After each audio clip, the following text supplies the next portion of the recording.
오늘 말씀을 보겠습니다. 하나님 말씀 요한복음 4장입니다. 요한복음 4장 1절에서 15절 말씀. 요한복음 4장 1절에서 15절 말씀.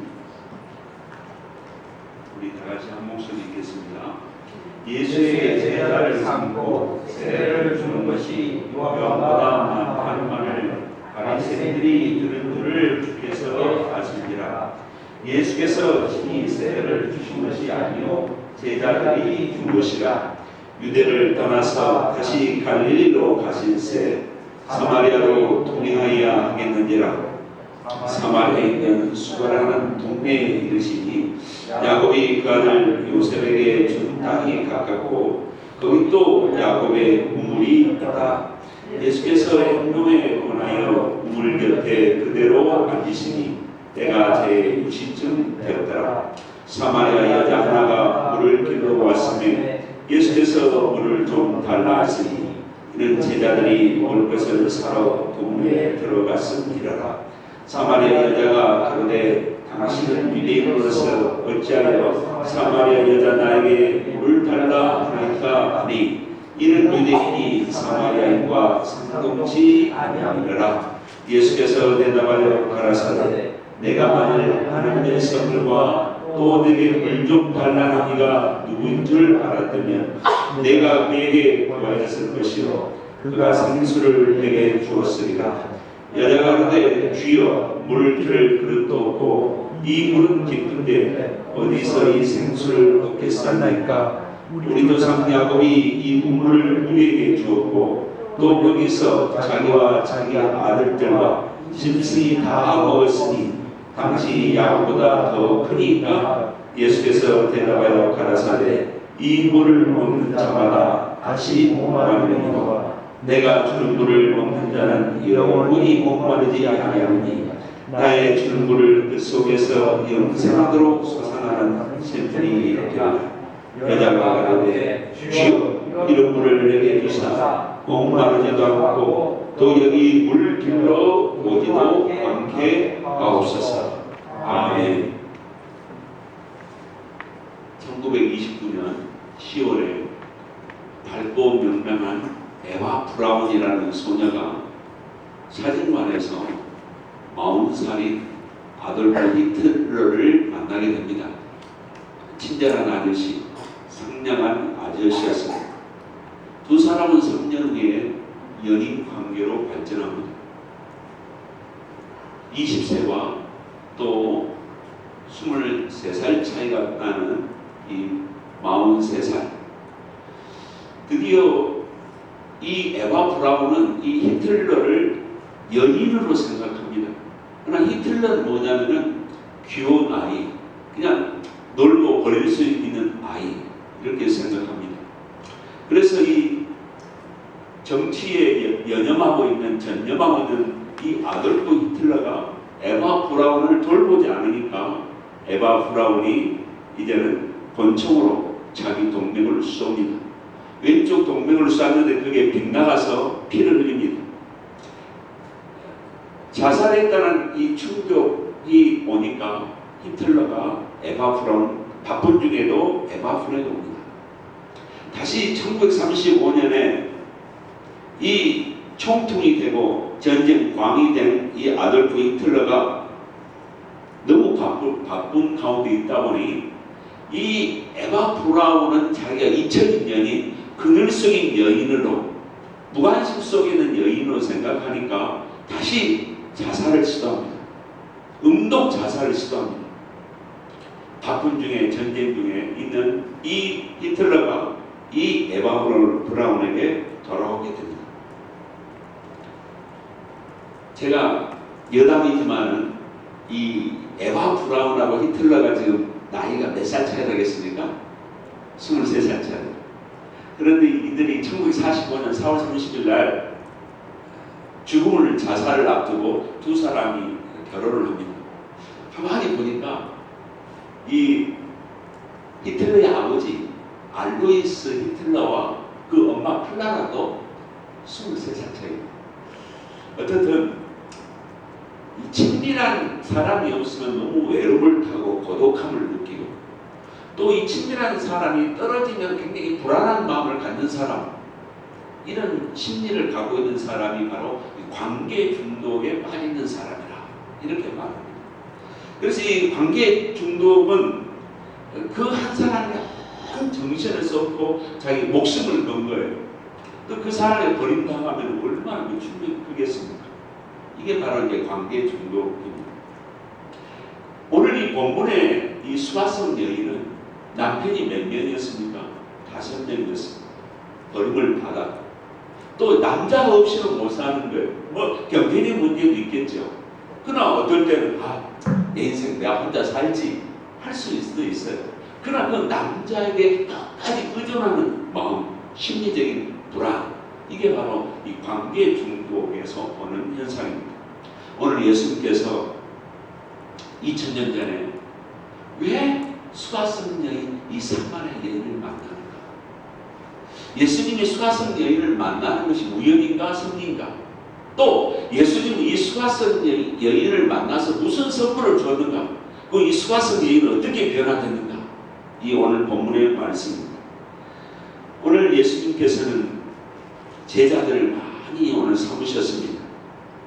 이 요한복음 4장에서는 수가성 여인을 만나고 요한복음 3장에서는 니고데모라는 이 지식의 남자, 또 영적 진리에 갈망한 남자를 만나셨죠. 오늘은 이 수가성 여인을 만납니다. 예수님께서 제자를 삼고 그랬습니다. 예수님의 제자들이 많이 생겼습니다. 제자란 말이 디사이플이 무슨 뜻입니까? 배우기를 원하는 자, 그리고 스승을 닮아가는 자, 스승을 쫓아가는 자. 예수님의 제자들이 많이 생겨서 거의 70명이 됐습니다. 성경에 나온 대로 예수님이 제자를 삼았다. Make disciple. 예수님께서 마태복음 28장 29절에 어떤 말씀을 하셨냐면, 너희들이 모든 족속에 가서 제자를 삼고 세례를 주고 가르치라. 성경 원문으로 말하면 이렇습니다. 예수님께서 이 마태복음 28장 29절 이 말씀은 지상명령, 마지막 유언의 말씀, 우리 예수 믿는 모든 성도들에게 마지막으로 명령하신 유명한 대 그레이트 커미션, 명령이라는 것입니다. 가서 모임, 백타이징, 세례를 주고, 티칭, 가르치고, 그 다음에 마지막에 뭘 하라? Make disciple. 제자를 삼으라. 이 명령은 모든 성도에게 명령한 명령이십니다. 모든 사람들이 우리 제자를 삼아야 됩니다. 제자가 무엇입니까? 세계 복음화에 대한 목표가 있는 사람이 제자입니다. 제자는 늘 매일 나를 부인하고 나에게 임하는 십자가를 지고 예수님을 따르는 사람, 이게 제자입니다. 이 제자는 뭡니까? 예수님의 일을 대신하는 대리인입니다. 예수님 남겨주신 과제를 이행하는 사람, 이게 제자입니다. 제자들이 뭘 했습니까? 세례를 베풀었습니다. 이 세례는 또 무엇입니까? 세례는 옛사람이 듣고 새사람이 살아났다. 나는 하나님의 영으로 살아난 사람이다 하는 그 예식을 행하는 것이 세례입니다.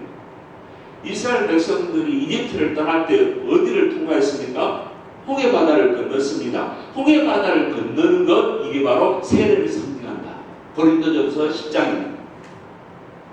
그래서 마귀의 쇠사슬에서 마귀의 구속에서 빠져나오고 이제는 구름기둥과 불기둥의 인도함을 받는다.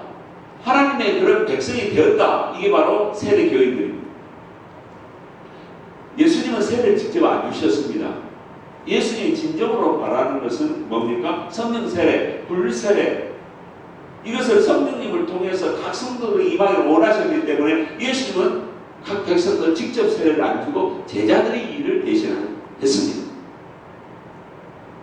세례 교인들이 많아지니까 그동안 가시로 여겼던 이 세례 요한보다도 더 무서운 강적이 등장하니까 종교 지도자들이 긴장한 거예요. 야, 우리보다 인기 있는, 우리보다 더 대중들의 관심을 갖는 인물이 등장했네요. 그게 바로 예수를 계속 주목하게 된 겁니다. 예수님은 때가 이르지 아니했기 때문에 이들과 사사로운 논쟁을 원하지 않으셔서 예수님은 피하셔서 이제는 갈릴리로 가실 계획을 가지셨습니다. 어디서? 예루살렘에서 갈릴리로 가시기를 원하셨습니다. 그래서 이 예루살렘에서 갈릴리로 가려면 두 가지 길입니다. 이 남쪽에서 북쪽으로 올라가는데 직선으로 통과하면 사마리아를 통과해야 됩니다. 이게 보통 65km입니다. 근데 이 사마리아를 통과하지 않고 요단강 동편을 통과해서 사마리아로 가려면 며칠이 걸리냐면 6일이 걸립니다. 보통 이 예루살렘에서 사마리아로 직선으로 가면 보통 3일길 쉬었다 가면은 이쪽으로 사마리아를 통과하지 아니하고 요단강 동쪽으로 해서 사마리아로 가려면은 막 6일 정도 걸린다고 그럽니다. 근데 그 당시 때 AD 1세기 때 모든 유대인들은 사마리아를 직접 통과하지 아니하고 우회전해서 갔습니다. 사마리아 사람 보기도 싫어하고 사마리아 땅 받기도 싫어한 겁니다. 예수님은 그러나 직선으로 가셨습니다. 다른 사람이 가기 싫어하는 사마리아 땅을 밟으신 겁니다. 그럼 왜 그 당시 때 유대인들은 모든 대다수의 유대인들은 사마리아 사람을 얼굴도 보고 마주치고 싶지 않고 악수도 하고 싶지 않고 그들의 어떤 문화 속에 그들의 지경에 간섭도 하기도 싫고 상정을 하고 싶지 않은 것입니다. 이유가 이렇습니다. BC 722년에 아시리아에 의해서 북쪽 왕국이 멸망을 했습니다. 그런데 북쪽 왕국에 10지파가 있는 북쪽 왕국의 사람들을 이주시킨 거예요. 스탈린이가 만주에 있는 우리 조선족 우리 고려인들을 저기 흑해바다 쪽으로 카자흐스탄 그쪽으로 이주를 강제로 시킨 겁니다. 그것과 같이 이 아시리아 이 살본 왕이 이주를 시킨 거예요. 강제로. 그러니까 이 북쪽 왕국이 지역이 텅 비잖아요. 텅 비니까 이제 전쟁에 이견 뭐 아프리카 사람들, 뭐 유럽 사람들, 뭐 다른 타민족 사람들을 강제로 또 이 북왕국에다가 또 이주시키는 거예요. 그러니까 이 북쪽 왕국이 뭐냐면 뭐요? 짬뽕이 되는 거예요. 이 혈통적으로 혼혈을 되는 겁니다. 혈통적으로 혼혈이 되는 게 아니고 종교적으로 혼혈이 된 겁니다. 타 종교, 이방 종교가 북쪽 왕국에 확 들어와버린 거예요. 그리고 이 북쪽 왕국의 순수한 유일신을 섬기는 여호와 신앙이 무너져버린 거예요. 그러니까 이 유대인의 입장에서 순수성을 강조하기를 원하는 이 남쪽 왕국의 사람들은 야, 사마리아 사람들이 변질됐다. 그래서 BC 722년부터 무려 남쪽 왕국이 멸망한 이후 포로로 다시 돌아온 이후에도 500년 동안 예수님 당시까지 사마리아 사람과 상종하지 않는 거예요. 그들 밥그릇도 물그릇도 쓰지 않는 겁니다. 악수도 원하지 않습니다. 그들은 심지어 말하면은 이 사마리아 사람들을 짐승 취급한 겁니다.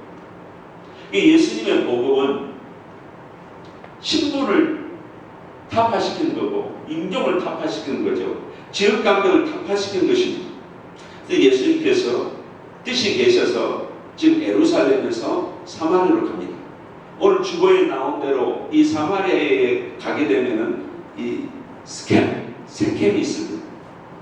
이 현대의 말로 나블로스라는 도시인데 거기까지 가신 겁니다. 그 나블로스 도시에 가까운 곳에 이 아스칼이라는 마을 옆에 아스칼이 수가성인데 그 수가성 아스칼 즉 가까운 곳에 야곱이 우물이 있는 겁니다. 그래서 예수님께서 하루 종일 걸으셔서 이제는 저녁 12시쯤에 거기에 도착을 하셨어요. 저녁 12시입니다. 성경에 나오는 그 6시는 이 현대 시간으로 12시입니다. 굉장히 이제 피곤하셔서 야곱의 우물에 앉으셨습니다.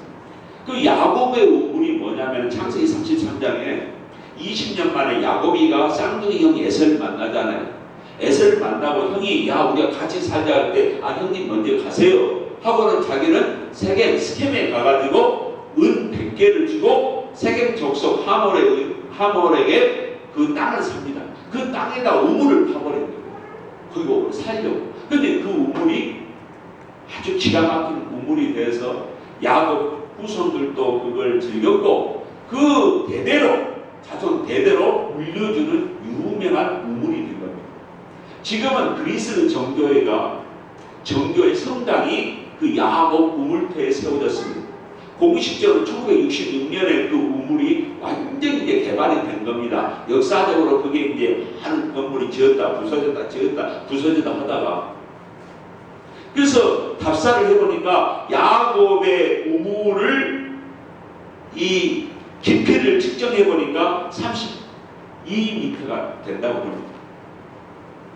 거기는 진짜인지 가짜인지 모르지만 수가성 여인이 버리고 간 항아리도 지금 그 기념물로 거기가 전시되어 있습니다.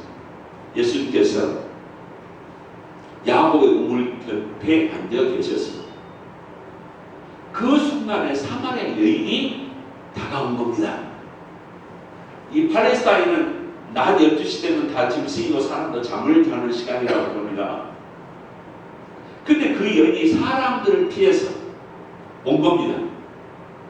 이 여인은 사마리아 사람들도 거리를 두는 여자입니다. 왜? 소문이 안 좋으니까. 이 여인이 오게 된 겁니다.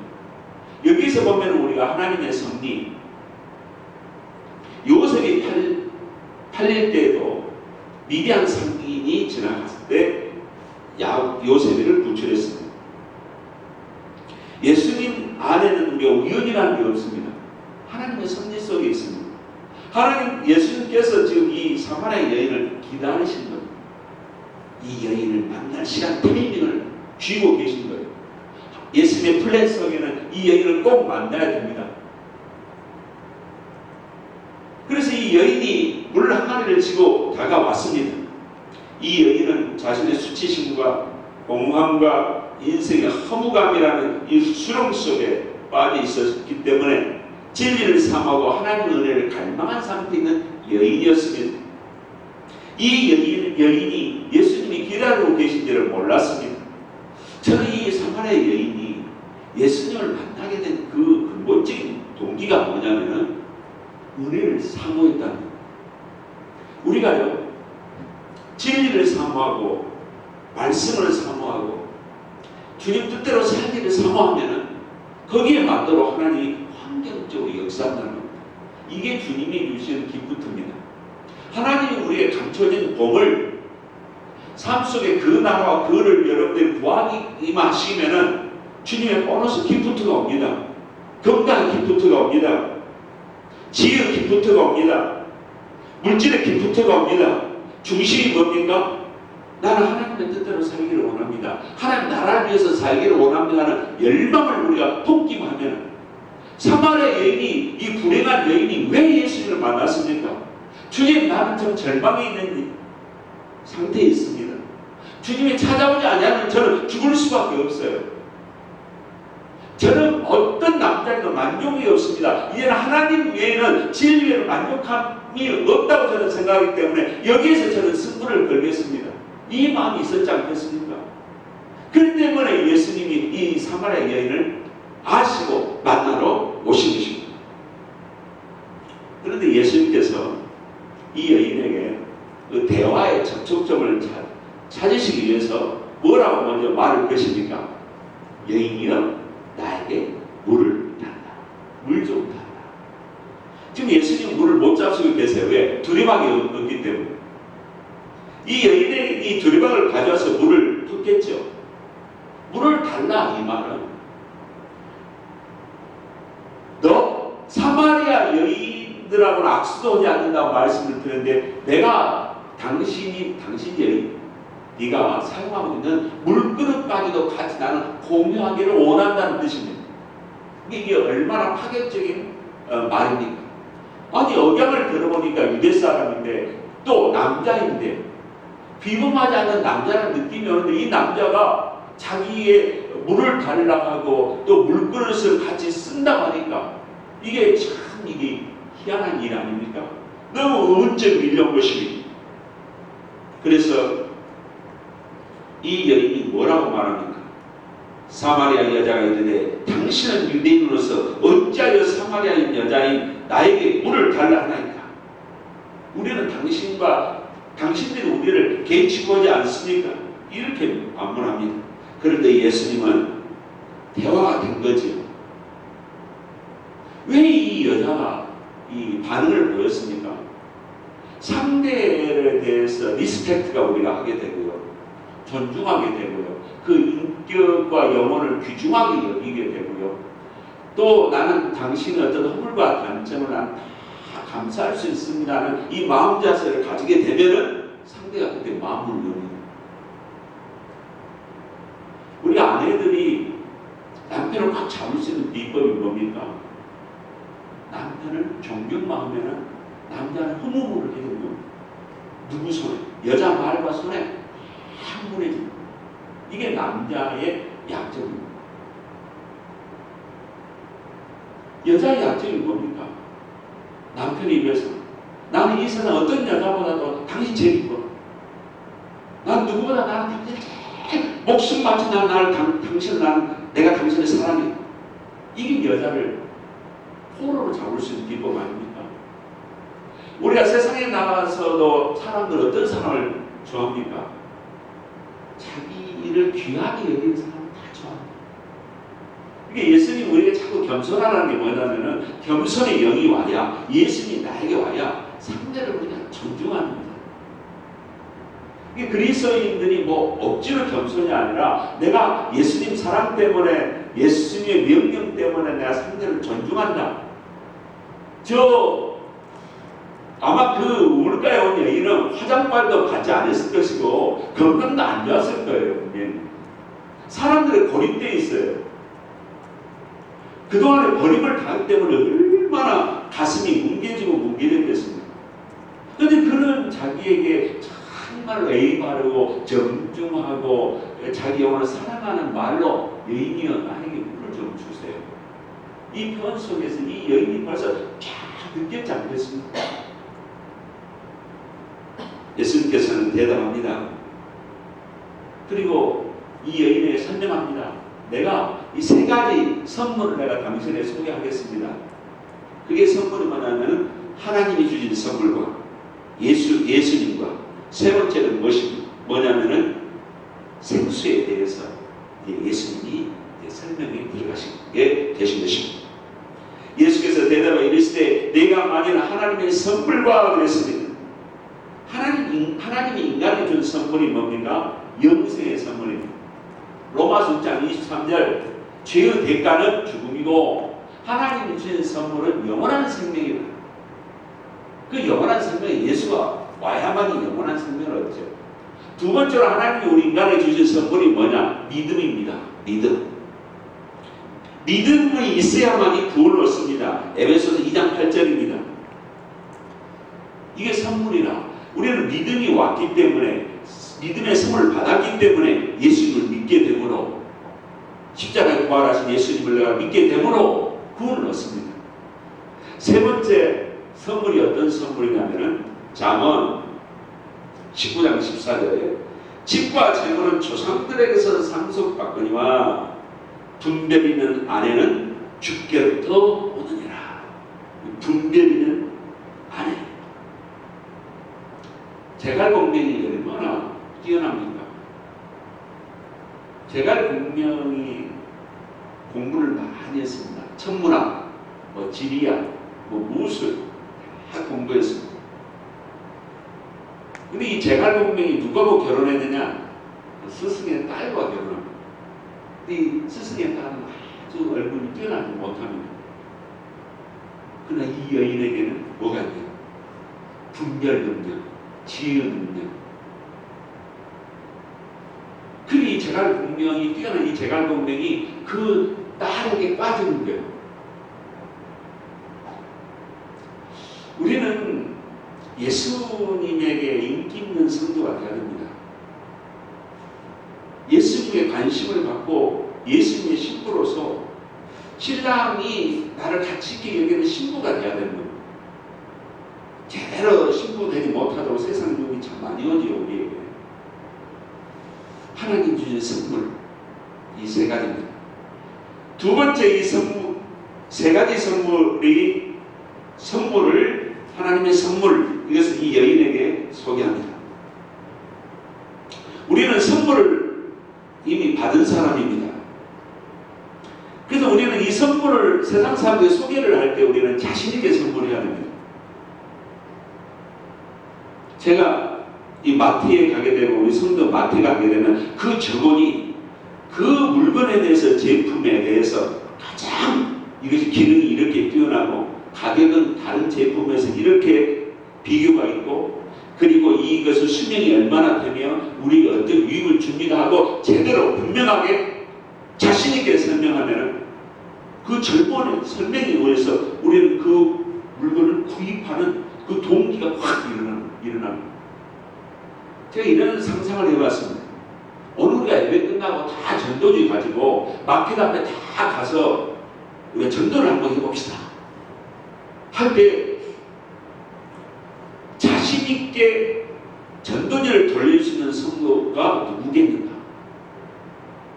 방법이 뭐냐? 자신 없게 전도하는 성도는 누구인가?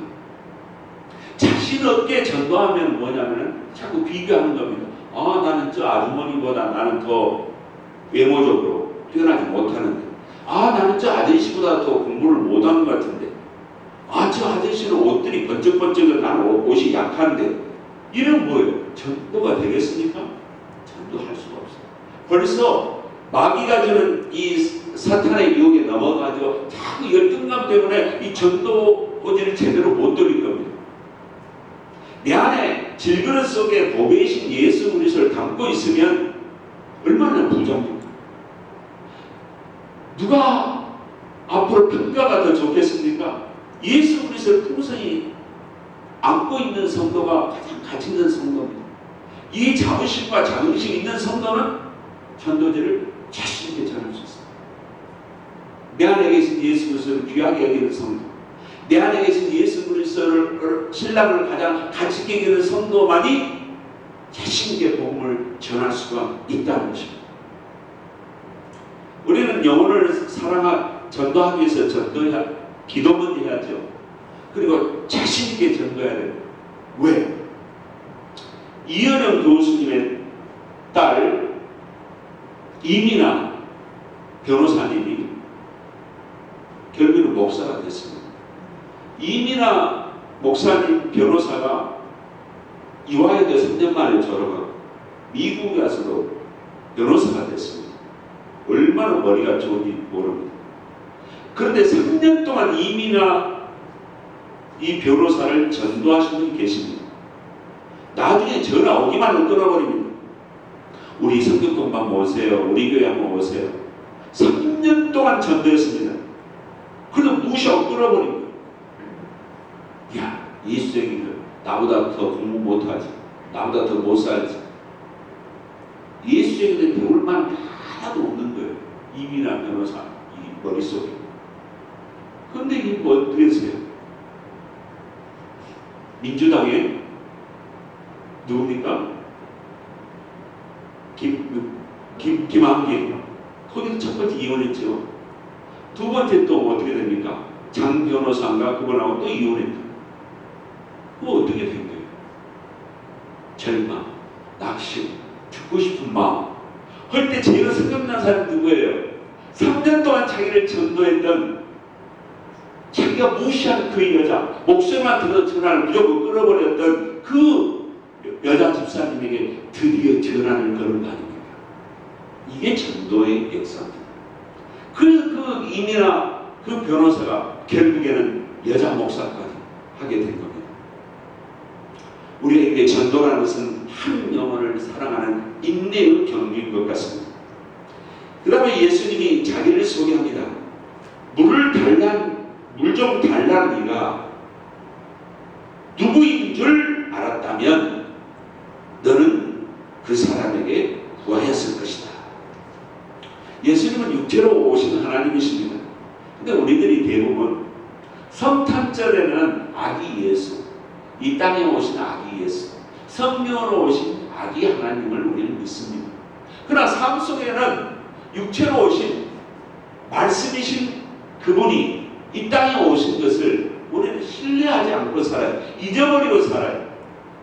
그러니까 우리가 말씀이 이 땅에 육체를 가지고 오셨다. 그 말씀이고 하나님이라. 그 하나님이 예수님이잖아요.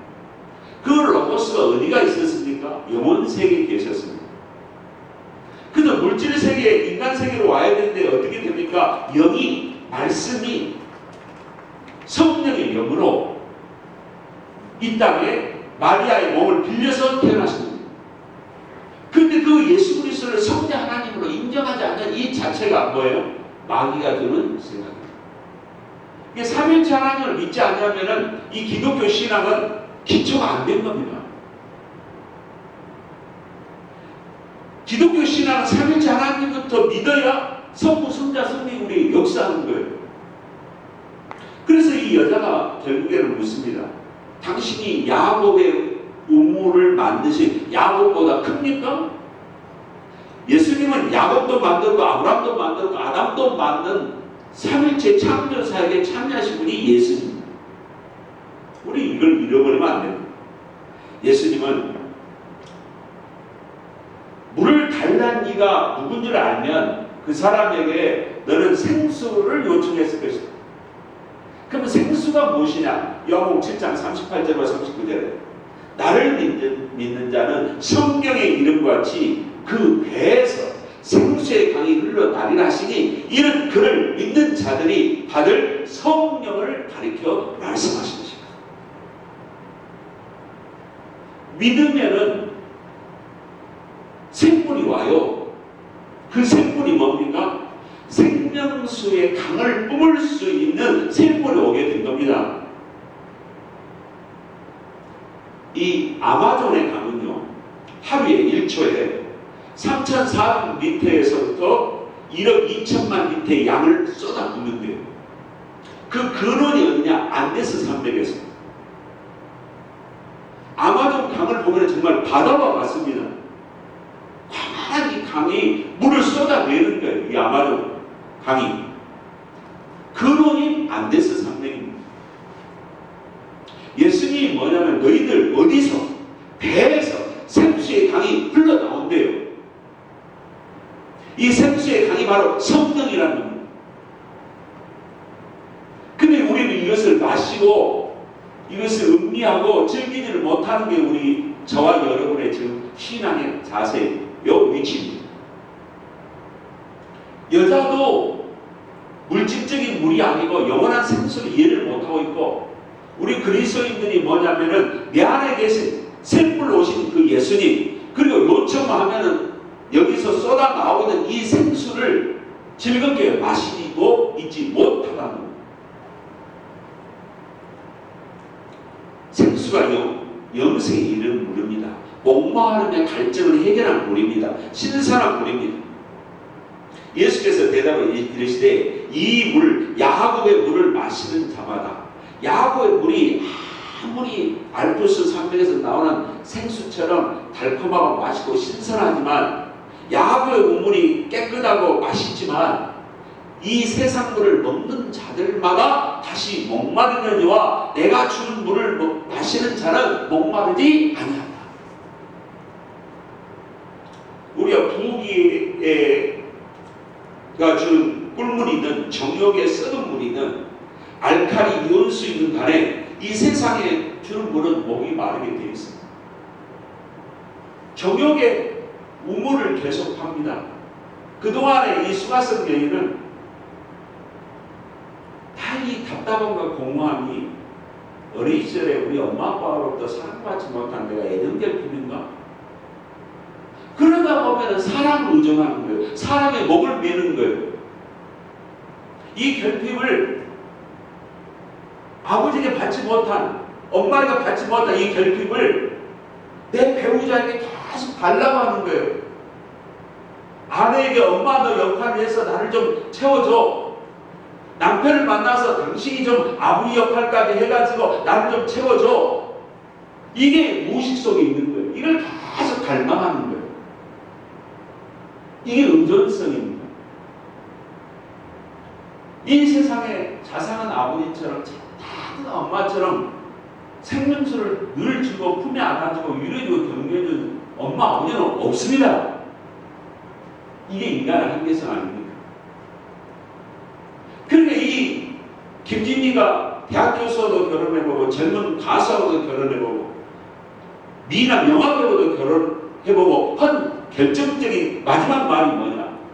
지금 LA에 사시고 계신다는데 남자들이 별 일 없더라. 김진미가 영화배우 굉장히 통이 크대요. 남자하고 헤어지면 빌딩 한 채씩 사줘버린대요. 당신의 요구가 뭡니까? 이렇게 간이 크고 배짱이 있는 이 김진미 앞에 이거 남자들이 한참게 느껴져. 우리들이요, 나를 만족시키는 여자 이 지상에 계속 찾아봐도 없어요. 나를 행복하게 하는 남자 찾아보시면 여러분 늙다가 죽습니다. 못 찾고. 지식의 세계, 지식의 우물을 계속 팝니다. 돈에, 가난에 한이 맺히다 보면은 뭡니까? 돈의 우물을 계속 파는 거예요. 그러다 보면은 나이 늙어서 일을 딱 멈출 때 그때는 병원에 가더라고요. 그리고 이 지상 떠나는 거예요. 이게 세상 사람들의 행위입니다. 그러니까 이 잠시 정욕의 우물을 파고요, 지식의 우물을 파고요, 물질의 우물을 팝니다. 이 파는 과정에서 인간은 허물을 잊어버리거든요. 그 순간 속에서 자기 자신의 존재의 삶을 사는 거예요. 소유함을 통해서 뭔가 자기가 존재한 것 같아요. 야, 오늘 하루에 내가 200불 벌었다. 이 자체를 통해서 자기 존재를 느끼는 거예요. 내가 새로운 남자하고 헌팅을 해가지고 잠자를 했다. 그때 자기 존재를 느끼는 거예요. 야, 새로운 진리를 내가 발견했다. 그때 자기가 이 지식을 소유할 때가 뭐예요? 존재를 느끼는 거예요. 그 순간에 즐거움이 끝나면 또 새로운 걸 또 찾아야 되는 거예요. 여행도 마찬가지입니다. 주님은 뭐예요? 목마른 인간들에게 목마르지 않는 생수를 준다. 그 생수가 성령이고 그 생물이 누굽니까? 예수라는 거예요. 그러면은 성도님들이나 저나 제일로 외로움을 주고 왕따를 시키신 분이 뭐냐면 성령님이라는 거예요. 차 안에서 같이 동성을 하고 운전을 쫙 하면서 옆에 사람하고 5분간만 10분간만 대화하지 말아보세요.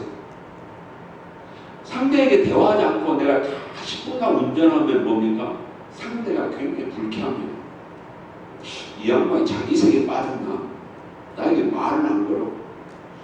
나도 좀 참아보지. 서로 말을 안 가고 한 15분 갑니다. 20분 갑니다. 이 사람 나를 무시한 거 아니야? 우리는 일주일 계속 있으시면서요, 내 안에 오신 성령님을 무시하고 대화도 안 합니다. 거들떠보지도 않아요. 야고보서 4장에 보면은요, 성령님은 우리가 세상과 빠지게 되면 시기 하신다고 그랬습니다. 그러니까 하나님의 백성들이 세상 길로 가고 유혹에 갈 때마다 너무 괴로우신 거예요.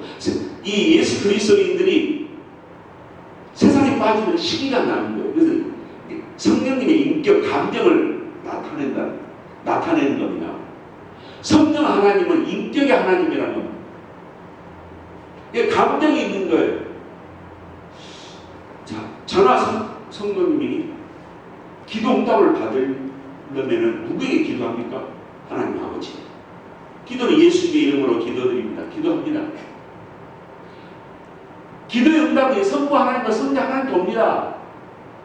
내가 복을 받고 기도 응답을 받는 그 역사가 성자 하나님과 성부 하나님도 옵니다.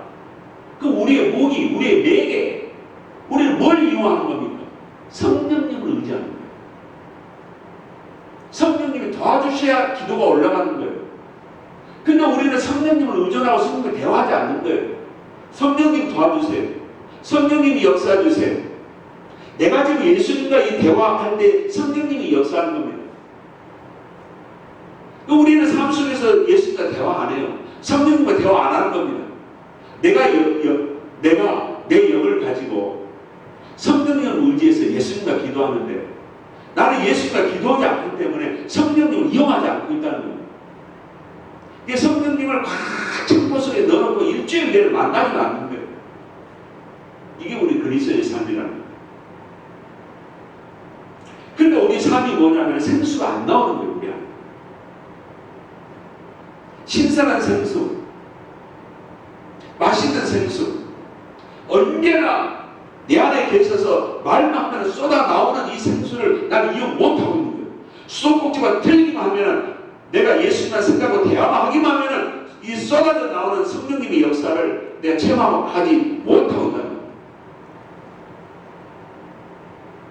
그러니까 이 생각 속에 뭡니까? 죄송합니다. 환자는 약을 의지하고 공부하는 사람은 자기 지성만 의지하고 사업을 할 때도 뭐냐면 나의 지혜만 의지하는 거예요. 성령님을 활용할 줄 못하는 겁니다. 어떨 땐 그렇습니다. 가정에서도 한번 해보세요. 우리 아내가 화가 났다. 성령님, 우리 아내가 좀 화가 났는데 우리 아내가 기분 전환할 수 있는 기회를 주십시오. 도와주십시오. 우리 아들이 짜증났는데 우리 아들이 짜증 안 나도록 지금 이 순간 역사해 주세요. 주님, 어젯밤에 우리 성도가 어떤 아줌마 따라서 내가 뒤에서 불러도 대답도 않고 두 번이나 부르는데 대답 않고 어떤 아줌마 따라서 가는 거예요.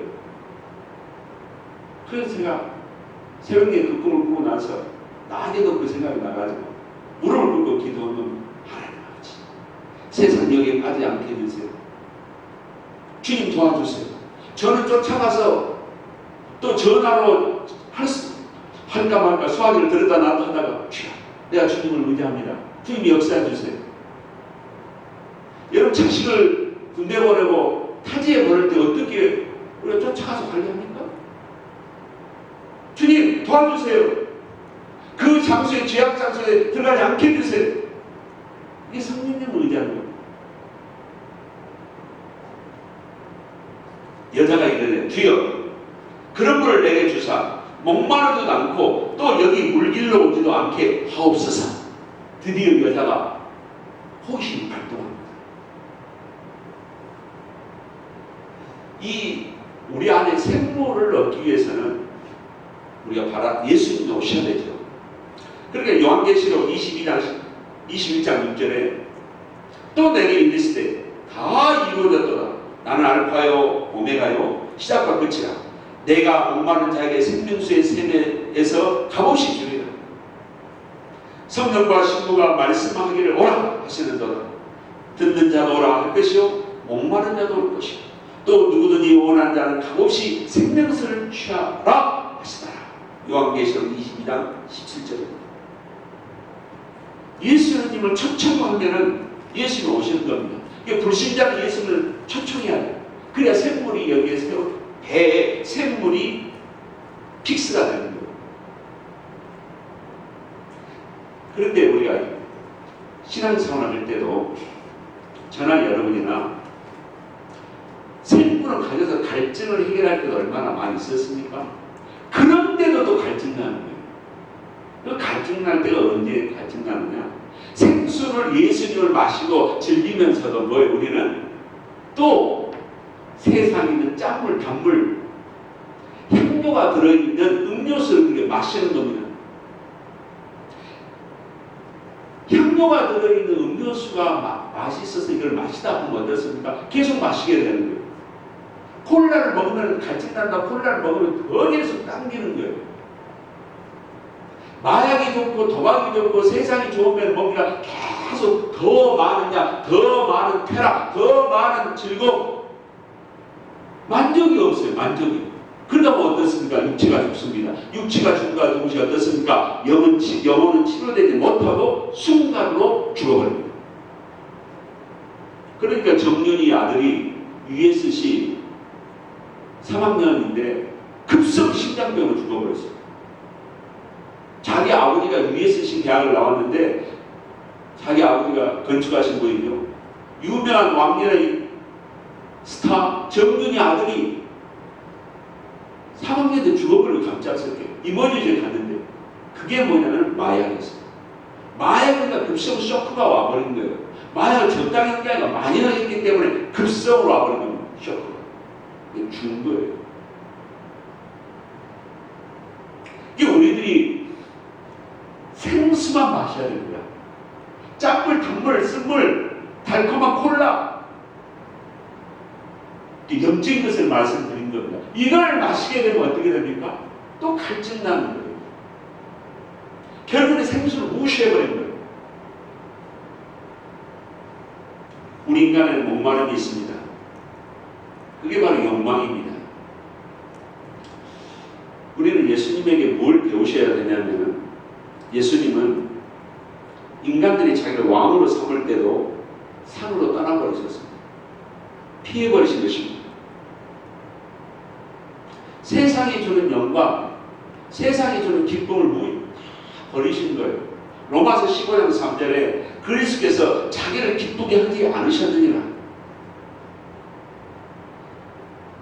하늘의 영광만을 바라보고 예수님의 기쁨만을 바라보는 것, 이게 신앙입니다. 이게 어렵습니다. 왜 예수님은 절망도 낙심도 하지 않으셨고 세상 영광을 왜 버리셨느냐? 순간적인 거, 일시적인 거.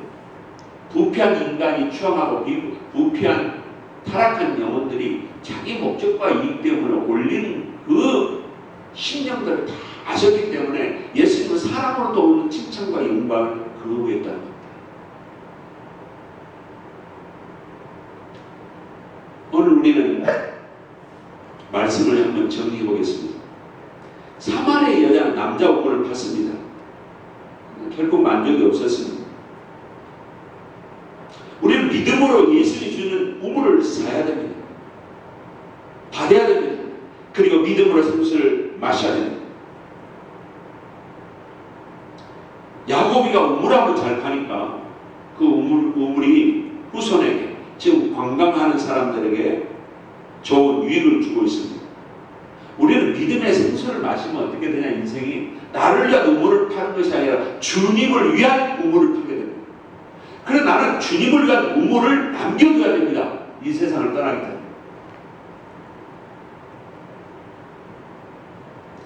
우리는 모르는 자들에게 우리는 생수를 소개해야 됩니다.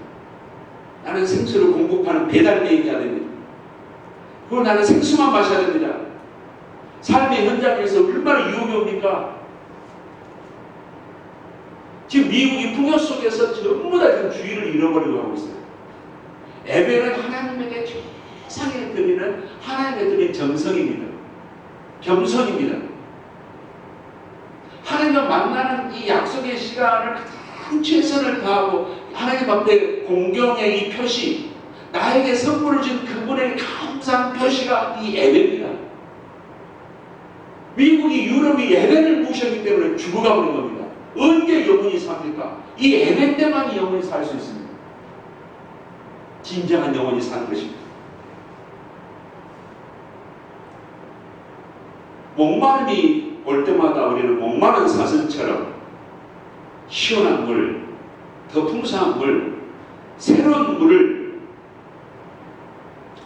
갈급함으로 이 말씀 속에, 말씀에서 주는 생수를 통해서 우리 영혼을 적시할 것입니다. 우리는 또한 신선한 공기, 맑은 공기, 내 영혼을 살게 하는 이 신선한 공기들을 기도를 통해서, 영혼의 호흡을 통해서 내 영혼이 살고 내 영혼을 강화시켜야 할 것입니다.